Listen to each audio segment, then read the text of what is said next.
listen to me, but he ain't listen to me, but he ain't listen to me. I tried to talk to him. He ain't listen to me, but he ain't listen to me, but he ain't listen to me, but he ain't listen to me.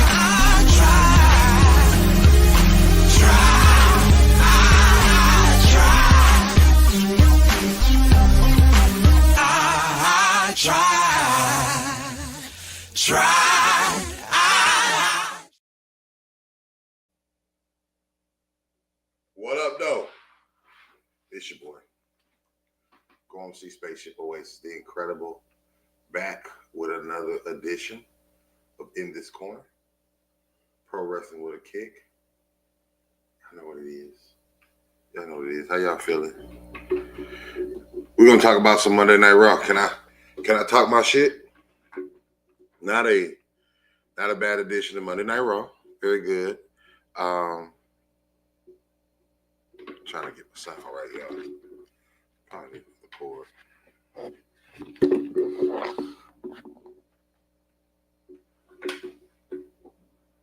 There we go.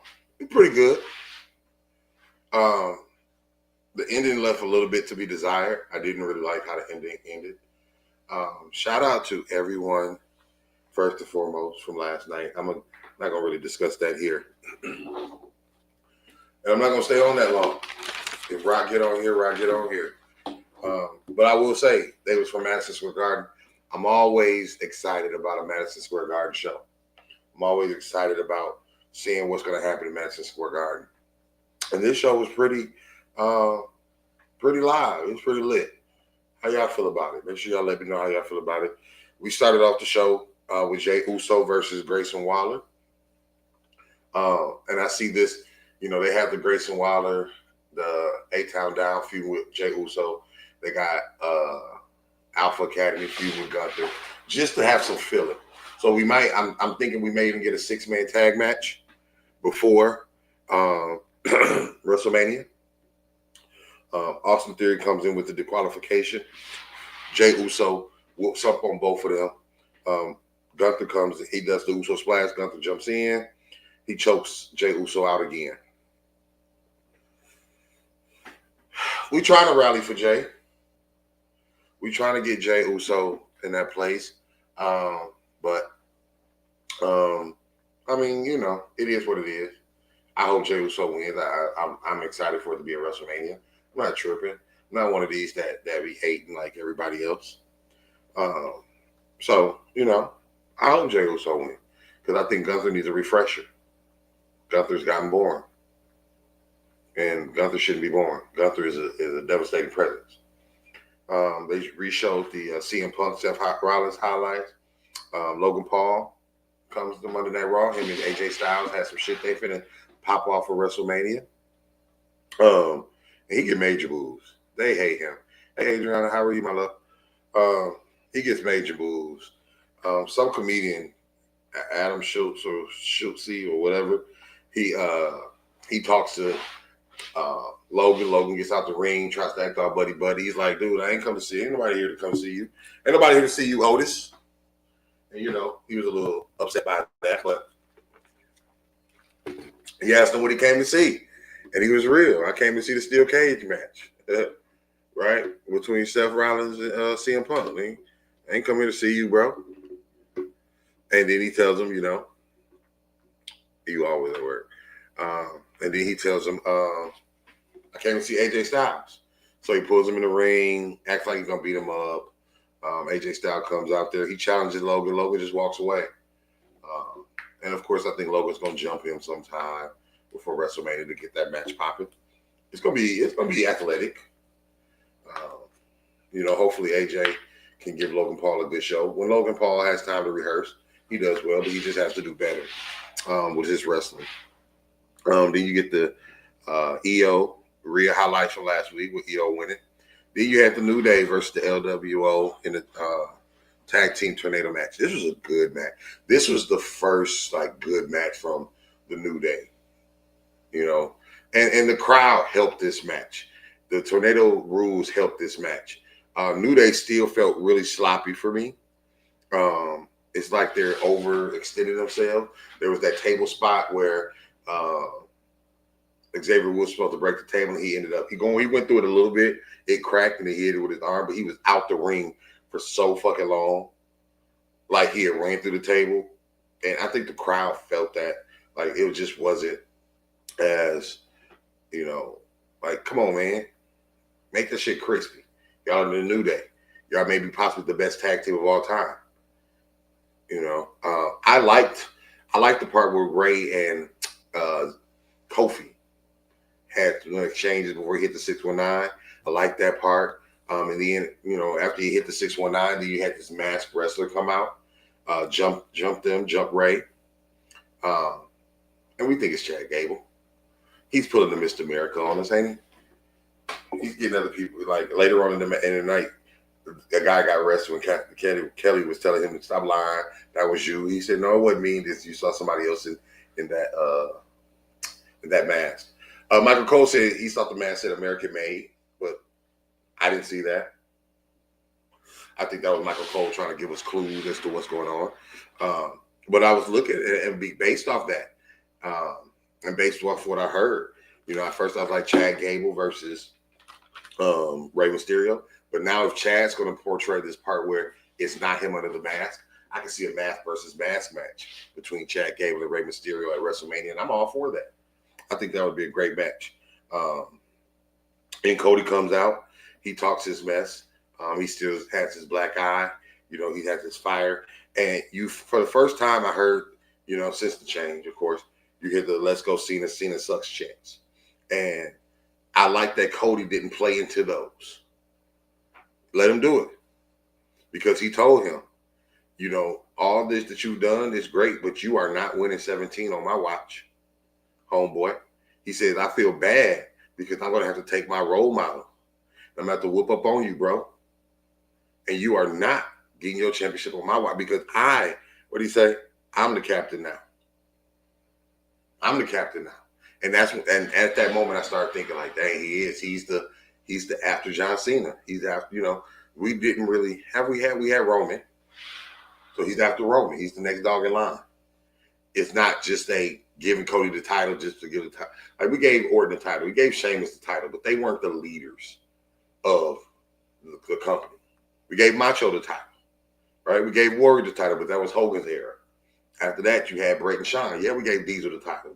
We gave Undertaker the title, but that was Bret and Shawn. And after that, it was Austin. Then The Rock, Triple H.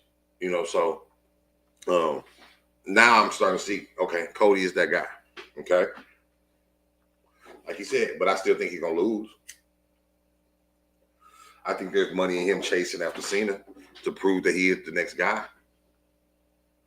So I like that. Next week in Belgium, Cody and Cena will be under the same roof for the first time. After that, you have Bayley and Raquel, which was a nice matchup that you don't see often. And I think Raquel's getting a lot better, getting a lot crispier with her wrestling. I was shocked here by the ending. I thought they may let Bayley win, and then when Bayley and Lyra was in there, Roxanne would jump in and make a triple threat or whatever. But Raquel beating Bayley was a shocker. Even though, why are they still letting the LWO to the ring? You know what Liv and Dom gonna do. So why are they still being able to be by the ring?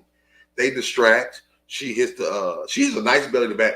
Bayley tried to do a tope to the outside, and Raquel caught her, hit her with the belly to belly. So I like that to the announce table. Then she could barely get in. She comes back in, gets a big boot. After that, she hits the title bomb, and Raquel Rodriguez beats Bayley. I ain't mad at it. What up, Mia Rose? I ain't mad at it. Now I do hope. I'm gonna love to see Lyra and Raquel because Raquel's here and Lyra's here. I don't want Raquel to beat Lyra, but who knows? Maybe they jump her. She gets a tag partner, Lyra and Becky against Liv and Raquel. Maybe something like that. So we'll see. What's after that? What happened after that? Then that's the Chad Gable promo. Then you have the E.O. Scott interview. So I might have missed some things, but I don't think I did. but it kind of just went quickly. It was a lot of segments, and I didn't like the segment. I like to talk about the action within the show. It was some good matches, but it was a lot of segments. It was a lot of hype packages and shit. So then you had the EO interview. You get Michael Cole does this interview, which is neat. You get the new "You Deserve a Chance." He talks to her about her win. Then he announces Bianca. Bianca comes out. She's not the same hype woman that she usually is. But she talks about how she's looking forward. They've had their differences, but she's looking forward to her facing Io. And then Rhea comes out. And Rhea's kind of giving me crybaby vibes. Because Rhea, you come to the ring when people was wrestling. Other wrestlers have come to the ring while people was wrestling. So don't be all having your panties in the bunch now because Bianca was out there. You took your eye off the ball. And so Bianca and Rhea, and I love this segment, right? Bianca and Rhea was arguing with each other. And they was pushing Io out the way. Like she didn't mean matter. But first of all, motherfucker, Io's the champion. Put some respect on her name. So then, after a certain time, Io breaks it up and she slaps Rhea hard as fuck. And then she slapped Bianca hard as fuck. Like, and I think it slapped some sense because they were going at each other. And they weren't being who they are. And so it was so powerful. Like Io was like, hold on now. Both of y'all calm the fuck down. Because while y'all arguing with each other, I'm the champ. And I'm gonna look forward to that triple threat match. And I liked how that match is coming together. I like this segment because yes, Rhea came out on that crybaby shit, but Io stood firm, right? So then we had finally we ended with the Punk and Rollins steel cage match. Rollins jumps Punk as soon as he comes in the ring, and this has a big fight feel, not only in the atmosphere, but just it felt like they were fighting each other. It didn't feel like a wrestling match in a steel cage. You have a lot of back and forth, a lot of action. Then you had your 3 elbow drops from CM Punk, and it didn't get a pin. And at one point they was daring each other to leave the cage, like leave the cage. You know. But the thing was, they didn't want to leave the cage. They wanted to beat each other up, and I like that twist on it because a lot of times you see people wrestling, and as soon as they start wrestling, they want to jump out the cage or open up the cage door. Like, no, if you hate this person, beat them down. Beat them down, right? So you got your 3 elbow drops. Punk goes to the top. He's about to do another elbow drop. Seth stops him, ends up hitting a superplex while CM Punk is hanging over the top of the cage. Then you had 2 GTSs by Punk. The third is reversed to a, what's this? I guess he hit him with a stomp and then an STF. Then Punk with the Anaconda Vice. He just reversed it to an STF. Then Punk reversed that into an Anaconda Vice. Rollins grapes his eyes. Gets up, hits a stomp caught by Rollins. Punk kicks out. Then he had another GTS. Rollins kicks out. Rollins tells him, "You want my house? Take it from me," because it looked like Punk was about to leave, right? So he tells him, "You want my house? Come take it from me." You got a GTS and a stomp by Seth. Then you got a stomp from the second rope. And as he's laying on the back of the ropes, Roman Reigns, and I heard the crowd cheer. Y'all heard the crowd cheer, so he was like, it's just a matter of time before we see. And boom, there goes Roman. Roman pulls Seth out, which causes Seth to win, which Punk ain't gonna like. Roman with a Superman punch, a spear, and then a curve stomp. He was about to curve stomp him on the steps, but everybody broke him up. Then you see Heyman in the ring with Punk. And I'm like, where did Heyman come from? Did he walk out there with Roman? Why is he consoling Punk? So Roman gets in the ring like, what the fuck, nigga? What the fuck? You know what I'm saying? Then he beats up Punk. So he leaves Punk laying, he leaves Rollins laying. He's sitting there with, his ones up. So now we know. What's up, Original Soul? Hey, BJ. And so now we know that this triple threat match is going to happen, right? So, you're getting a lot of things for WrestleMania. This show had a lot of energy. I think the Madison Square Garden crowd really gave it a lot of energy. The matches, if I look back at the matches next week, like the Tornado match was good. The Raquel match, Bayley match was good. Jey Uso, Grayson Waller it didn't wet my whistle. Plus I was busy doing other things. The steel cage match was good. I would give this show a 3.5 ships. I liked it. I think it was a pretty good show. I think they're gearing up towards WrestleMania. It did just have too many hype packages. I don't care about seeing Cena no more. I know Cena turned into a bad guy. Yay. I'm tired of it, you know? They showed us a lot of Punk and Punk and Seth Rollins today. Like, I didn't need to see all that, right? So yeah. So, I mean, calm down on them hype packages, but, you know, it was good. What y'all think? Drop your likes, comments, suggestions, share the show. I'm going to see y'all not this Thursday because I'll be in Austin. So we'll see y'all on Sunday, man. I love y'all. And as always, peace. But he ain't listen to me, but he ain't listen to me, but he ain't listen to me. I tried to talk to him. He ain't listen to me, but he ain't listen to me, but he ain't listen to me, but he ain't listen to me.